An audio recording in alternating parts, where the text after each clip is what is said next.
तो बाबा के पास श्यामा पहुंचे 2 चांदी के स्तन लेकर और बाबा के चरणों में अर्पण कर दिया। और उसके बाद फिर बाबा मुस्कुराए और बोले कि श्यामा ये यहाँ पे मत रखो, तुम जाओ सीधे। नवरात्रि की आपको बहुत बहुत शुभकामनाएं। और मैंने सोचा क्यों ना इन नवरात्रों में हर दिन बाबा से जुड़ी हुई और माँ जगदम्बा, माँ दुर्गा से जुड़ी हुई जो भी कहानियाँ हैं, देवी से जुड़ी हुई जो भी कहानियाँ हैं, उनके बारे में चर्चा की जाए और आप तक पहुँचाया जाए। देखिए, सबसे पहली बात मैं आपको बता दूं, बाबा से जितने भी भक्त जुड़े हैं उनके लाइफ में कुछ ना कुछ माता रानी या देवी माता से जुड़ी हुई ऐसी कहानियां हुई हैं, ऐसी हिस्ट्री हुई है, ऐसे अनुभव हुए हैं जिनको जानना साईं भक्तों के लिए बहुत ज़रूरी है, क्योंकि वो जो हिस्ट्री है वो हमारा इतिहास है और हम भक्तों को वो उसके बारे में ज़रूर जानना चाहिए। तो मैंने सोचा कुछ ऐसी ही स्टोरी, ऐसी ही हिस्ट्री, थोड़ी सी सर्च करने के बाद आपके लिए लाया जाए, जिसमें इन नवरात्रों में जो आप भक्ति कर रहे हैं देवी माता की, तो आपको बाबा से जुड़ी हुई ये कहानियां भी जानने को मिले। तो सबसे पहली जो कहानी मैं आपको बताना चाहूँगा, ये मैं बताना चाहूँगा श्यामा जी के बारे में। श्यामा जी, जैसे कि आप जानते हैं, बाबा के एक बहुत क्लोज भक्त रहे हैं, माधवराव देशपांडे जिनका नाम था, जिन्हें प्यार से बाबा श्यामा बुलाते थे। और श्यामा जी जब छोटे थे, जब उनका बाल रूप था, जब वो बहुत छोटे थे, तो एक बार वो बहुत बीमार हो गए। और बीमार होने के साथ ही जो उनकी माता जी थी वो सप्तशृंगी देवी को बहुत मानती थी। सप्तशृंगी देवी जो हैं वो माँ जगदम्बा, माँ दुर्गा का ही एक रूप बताई जाती हैं। और सप्तशृंगी देवी का मंदिर जो है वो महाराष्ट्र में नासिक के पास है। और सप्तशृंगी देवी जो हैं वो श्यामा जी की फैमिली की कुल देवी भी बताई जाती हैं।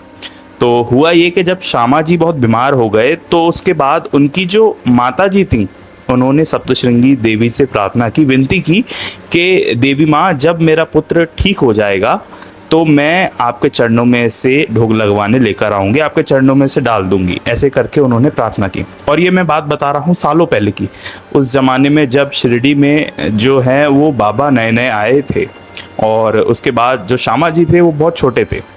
तो हुआ ये कि जब श्यामा जी ठीक हो गए तो उनकी माता जी उस मन्नत के बारे में भूल गई और वो उस मन्नत को बिल्कुल भी याद नहीं रहा उनको। अब हुआ ये कि कुछ समय बाद जो उनकी माता जी थी श्यामा जी की, यानी कि माधवराव देशपांडे जी की माता जी, उनको भी एक बीमारी हो गई और बीमारी के चलते वो बहुत बीमार पड़ गई। और उन्होंने फिर दोबारा एक और मन्नत मांगी सप्तशृंगी देवी से, अपनी कुल देवी से, कि माता जी अगर मैं ठीक हो गई तो मैं चांदी के 2 स्तन आपको अर्पित करूँगी, आपको चढ़ाऊँगी। और ये कह के उन्होंने मन्नत मांगी और कुछ समय बाद वो भी ठीक हो गई। लेकिन किसी ना किसी परिस्थिति के चलते, समय के चलते, उनकी जो माता जी थी वो दोनों ही मन्नत भूल गई। एक तो श्यामा जी के वक्त जो मांगी थी और एक मन्नत जो खुद की प्रॉब्लम के वक्त मांगी थी। अब ये जो समय निकलता गया, उस बात को काफ़ी समय बीत गया और जो श्यामा की जो माता जी थी वो बहुत बीमार हो गई और वो डेथ बेड पे आ गई, मतलब उनका अंतिम समय करीब आ गया। अंतिम समय में उन्होंने माधवराव देशपांडे यानी श्यामा को कहा कि आप ये जो 2 मन्नतें हैं इनको ज़रूर पूरा करना बेटा। मैंने अपने जीवन में ये 2 मन्नतें मांगी थी हमारी कुलदेवी सप्तशृंगी से, लेकिन वो पूरी नहीं कर पाई, तो अब आप इसे पूरा करना। श्यामा ने भी उनकी माता जी की मन्नतें सुनी और समझ लिया, लेकिन कुछ प्रकृति का ऐसा खेल था कि श्यामा जी भी इन मन्नतों को भूल गए। और जैसे जैसे समय बीतता गया तो उनको बिल्कुल भी स्मरण नहीं रहा इन बातों का। 30 साल बीत चुके थे के बाद फिर वो बाबा के भी सानिध्य में रहने लगे। शिरडी में एक बार एक ज्योतिष आया और उस ज्योतिष ने श्यामा के एक और भाई थे, ब्रदर थे, उनको बताया कि आपका जो परिवार है उसमें 2 मन्नतें अभी तक अधूरी हैं। तो श्यामा के ब्रदर बोलते हैं कि कौन सी मन्नतें अधूरी हैं? तो ज्योतिष बताते हैं कि सप्तशृंगी देवी से आपकी माता जी ने कुछ मन्नतें मांगी थीं और आप अपने परिवार से चर्चा कीजिए, श्यामा जी से पूछिए, उन्हें इन मन्नतों के बारे में ज़रूर पता होगा।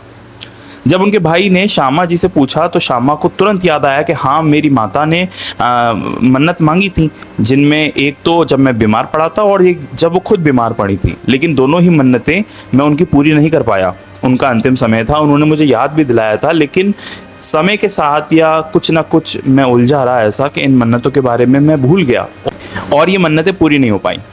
अब हुआ ये कि श्यामा ने बाबा की आज्ञा से मन्नत पूरी करने के लिए एक सुनार को बुलाया और सुनार से 2 चांदी के स्तन बनवाए। दो चांदी के स्तन बनवाने के बाद उन्होंने सोचा कि मेरी जो सप्तशृंगी देवी हैं, मेरे जो इष्ट हैं, मेरी जो कुल देवी हैं, मैं उनको बाबा को ही मानता हूँ, मैं साईं बाबा को ही मानता हूँ। तो वैसे भी श्यामा और बाबा बहुत क्लोज रहते थे, बाबा की हर बात माननी, बाबा की तरह एक तरह से आगे आगे श्यामा चलते थे। तो उन्होंने सोचा कि मेरी कुल देवी तो बाबा ही हैं। तो श्यामा जी ने क्या किया, दोनों स्थान उठाए और द्वारका माई पहुंच गए और बाबा के चरणों में रख के बोले कि हे मेरी देवी माँ, हे सप्तशृंगी माता, मेरी कुलदेवी तो आप ही हो बाबा, आप इन्हें स्वीकार करो। अब बाबा की बात आप सुनिएगा। बाबा ने कहा कि श्यामा तुम ये क्या कर रहे हो, तुम्हारी जो मन्नतें थी तुम्हारी माता ने बहुत पहले मांगी थी, जिसे उन्हें पूरा करना चाहिए था और उन्होंने तुम्हें बताया तो तुम्हें पूरा करना चाहिए था। ऐसा नहीं होगा, तुम इन दोनों स्तनों को उठाओ और ले जाओ सप्तशृंगी माता के मंदिर और वहीं जाकर इन्हें अर्पित कर कर आओ और क्षमा मांग के आना कि तुमने इतना समय लगा दिया इन मन्नतों को पूरा करने में। अब क्योंकि बाबा का आदेश था कि तुम यहाँ पे नहीं, तुम सप्तशृंगी देवी के मंदिर में ही जाओ, तो श्यामा को पूरा करना। तो श्यामा ने वो दोनों स्थान उठाए चांदी की और वो चले गए नासिक में। और नासिक में जाकर उनकी मुलाकात हुई काकाजी वैद्य की। वो एक अलग और कहानी है जिसको हम अगली वीडियो में सुनेंगे। तो नासिक पहुँचे, नासिक के पास में एक गांव था, वहाँ पहुँचे। वहाँ पर वो ढूंढते ढूंढते मंदिर के पुजारी का घर, काकाजी के वैद्य का जो घर था, काकाजी वैद्य बाबा के एक भक्त भी रहे हैं और वो वानी एक जगह है, वहाँ के जगदम्बा माता के पुजारी भी रहे। तो उनके गेट पर दस्तक हुई और दस्तक होने के बाद उन्होंने बताया कि मैं श्यामा हूँ, मैं शिरडी से आया हूँ। और शिरडी का नाम सुनकर काकाजी वैद्य भी बहुत चौकन्ने हो गए, हैरान हो गए।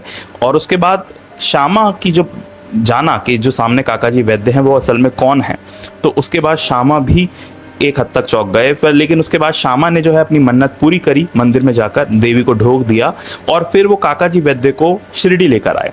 अब वो काकाजी वैद्य को क्यों शिरडी लेके आए और काकाजी वैद्य के ही द्वार पर श्यामा कैसे पहुंचे और उनका क्या देवी की कहानी थी, ये हम नेक्स्ट वीडियो में कवर करेंगे। लेकिन इस कहानी से हमें ये जानने को मिलता है कि जिस तरीके से आजकल नवरात्र चल रहे हैं, देवी माँ के व्रत भी कर रहे होंगे आप लोग, तो बाबा को लेकर जो मन में भाव था श्यामा का, वो एक देवी माँ के लिए ही था।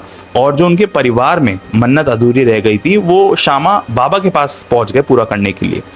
पर बाबा ने उन्हें समझाया कि नहीं, तुम देवी माँ के मंदिर में जाओ और वहाँ जाकर मन्नत मांगो, क्योंकि ये जो मन्नत है ये तुम्हारी नहीं है, ये तुम्हारी माता जी की है। और तुम्हारी माता जी ने ऐसी मन्नत मांगी थी कि वो मंदिर में आकर दो चांदी के स्तन चढ़ाएंगी, तुम्हारा ढोक दिलवाएंगी, तो इस तरीके से ये मन्नत वहीं जाकर पूरी होगी। तो बाबा ने इस तरीके से उनको एक डायरेक्शन दिया और ये कहानी नवरात्रे से स्पेशल थी आज की। और आज से लेकर अब जब जैसे जैसे नवरात्र आगे बढ़ेंगे, हम नवरात्रे और देवी माता से जुड़ी हुई जो कहानियाँ बाबा से जुड़ी हुई हमें पढ़ने को मिलती है, हम इस चैनल पर ज़रूर शेयर करेंगे। तो ये नवरात्रे स्पेशल वीडियो आपको कैसी लगी ज़रूर बताइएगा कमेंट में। और इसी तरह अगर आप बाबा से जुड़ा हुआ असली इतिहास जानना चाहते हैं या मेरे इस नवरात्रे स्पेशल सीरीज से जुड़ना चाहते हैं, तो आप चैनल को सब्सक्राइब भी कर सकते हैं। मिलेंगे एक नेक्स्ट वीडियो में एक रियल हिस्ट्री, एक नई अनुभव के साथ। तब तक के लिए ओम साई राम।